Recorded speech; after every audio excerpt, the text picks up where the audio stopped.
Assalamualaikum warahmatullahi taala wabarakatuh. Kawan-kawan, di video ini saya ingin menanggapi dari satu video. Dan menurut data gereja, satu video Bambang Nursena ya, yang dia ingin mengcounter tentang pernyataan Mongol yang sempat viral, yang mengatakan bahwa mengapa Yesus dari usia 12 tahun atau 13 tahun itu sampai usia 30 tahun ya, itu nggak terdeteksi gitu, tidak ada penceritaannya. Maka si Bambang Nursena ini ingin mengcounter ya. Kita tonton aja videonya. Yesus dilahirkan pada perayaan Hanukkah. Itu data kira-kira dari tahun 189 Masehi. Jadi kekristenan itu memiliki sejarah yang sangat kuat. Kalau yang seperti ini kita tidak pernah baca, makanya kemudian banyak orang bingung di mana Yesus umur 12 tahun sampai umur 30 tahun kok tidak terdeteksi dalam Alkitab, gitu kan? Nah, dari mana kita tahu sumbernya? Saya itu memberi ceramah seperti ini udah kira-kira ya sekitar awal tahun 2000-an ketika saya menulis buku yang berjudul Menuju Dialog Teologis Kristen Islam.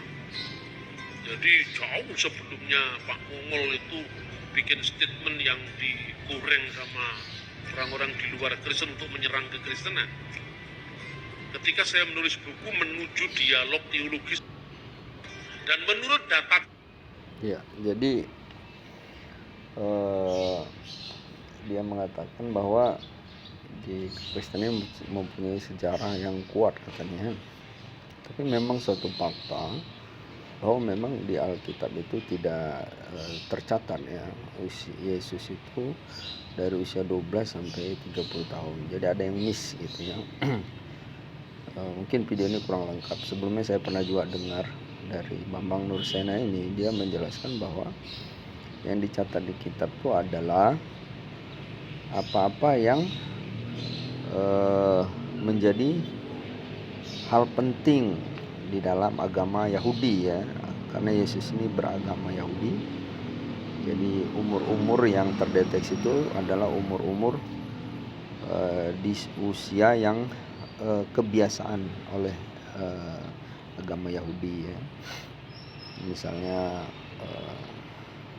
usia segini 8 hari disunat dan sebagainya. Jadi dari 12 sampai 30 ini tidak ada kan ya. Padahal kalau kita secara lengkap melihat agama Yahudi ini, itu ada terus ya.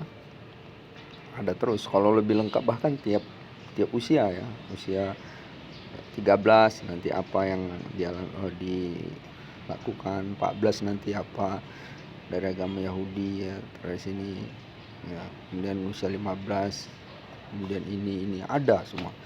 Ada, saya karena sudah baca juga ya. Tapi dia menghilangkan ini ya, tapi nggak apa-apa gitu ya. Nggak masalah, ini menjadi dalil dia. Nah, yang menjadi pertanyaan, kalaulah Yesus itu utusan atau bahkan mereka meyakini Tuhan gitu ya, meyakini Tuhan, Yesus menjadi Tuhan itu sejak umur berapa? Silakan orang Kristen menjawab. Sejak usia berapa Yesus menjadi Tuhan? Kalaulah dia memang dari lahir sudah jadi Tuhan ya, maka mengapa setelah dia jadi Tuhan ini ada yang tidak tercatat ya? Karena itu sesuatu yang penting untuk pengajar umat ya. Jangankan jadi Tuhan ya, jadi nabi aja, setelah contoh seperti Rasulullah SAW. Rasulullah diangkat usia nabi usia 40 tahun ya, usia 40 tahun. Dari usia 40 tahun itu begitu rinci, penceritaan yang tidak ada miss. Bahkan sahabat yang di sekitarnya terus mencatatnya. Bahkan boleh dikatakan tiap menit dari Rasulullah, bahkan lebih dari itu, mungkin tiap detik. Karena hadis itu begitu banyak sebenarnya, sampai hingga jutaan ya hadis itu.